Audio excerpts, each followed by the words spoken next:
नाज़रीन ख़बर शामिल कंदा हलूं खानपुर महर मां। SDN न्यूज़ जे रिपोर्टर नवाब अली मीरानी जे रिपोर्ट मुताबिक़ खानपुर महर वेझो ॻोठ काइम महर जे रहवासियुनि जो सरकारी असास वारी 65 एकड़ ज़मीन ते कब्ज़े तोड़े ॻोठ मां लॾाइण ख़िलाफ़ एहतिजाजी मुज़ाहिरो। इंसाफ़ जो मुतालबो।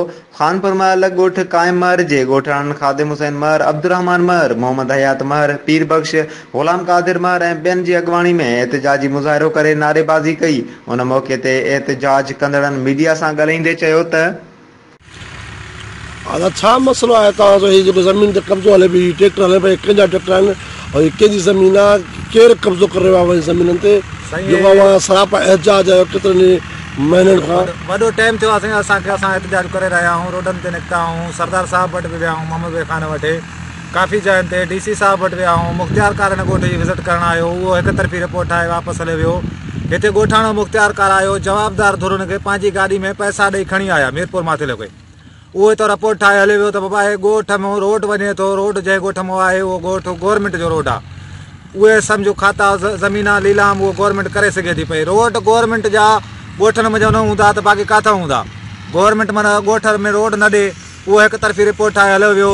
वरी अॻिले दफ़े कल्ह न टियों ॾींहुं मुख़्तियार कार खानपुर साहिबु आयो, उहो बि जवाबदार धुर वटि वेही चांहि पी करे वापसि हले वियो। वांगार वड़ी हुननि जी जेके बि मथां आला अमलदार अचनि था पैसा वरितूं करे हिकु तरफ़ी रिपोर्ट ठाहियूं, असांजा वापसि हितां हलिया था वञनि। असांजो हाणे इहो चवणु आहे वज़ीर आज़म पाकिस्तान इमरान ख़ान खे त ख़ुदा असांजी ॿुधो, हिन ज़बरदस्त ज़ालमनि हिन वॾेरनि मां असांजी जिंद छॾायो।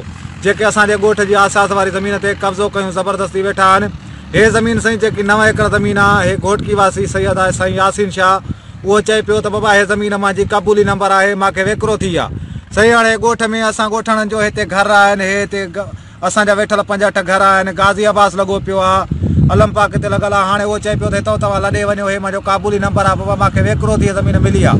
त साईं यासीन शाह अचे ॿुधाए त बाबा तोखे कंहिं वेकिरो कई आहे, काॾो तो ज़मीन वरिती आहे? असांजी ॻोठाणनि जी ज़मीन आहे, असांखे पंहिंजो हक़ु ॾिनो वञे। असां वज़ीर आला सिंध खे बि इहो अर्ज़ु था कयूं त असांजो नोटिस खणी करे असांखे पंहिंजो हिन वॾेरनि मञो हिन लुटेरे निज़ाम खां असांखे जिंद छॾाई वञे ऐं असांखे ज़मीन क्लियर करे पंहिंजो क़ाइम ॻोठ आज़ादु करे मिले। छा नालो तुंहिंजो? अब्दुर्रहमान। छा मसलो आहे ज़मीन जो? भई हे ॻोठ असांजो आसास जी ज़मीन आहे, रखियल ई, हाणे उहा खणी विया आहिनि ॿिया माण्हू, हिन ॻोठ जा ई न आहे। उहे पंहिंजा खाता कराया आहिनि, असांखे हाणे ख़बर पई आहे। हाणे महिरबानी करे असांखे पंहिंजो हे ॻोठ आज़ादु करे ॾियो। उहे हिन ॻोठ जा ई न आहे जेके ज़मीन खणी विया आहिनि। असां हितां जा ॻोठाणा आहियूं, असांखे वेहण जे लाइ होॾे सोढ़ा ॿिया माण्हू ज़मीन खणी विया आहिनि। असांखे महिरबानी करे पंहिंजो ॻोठ आज़ादु कराए ॾियो।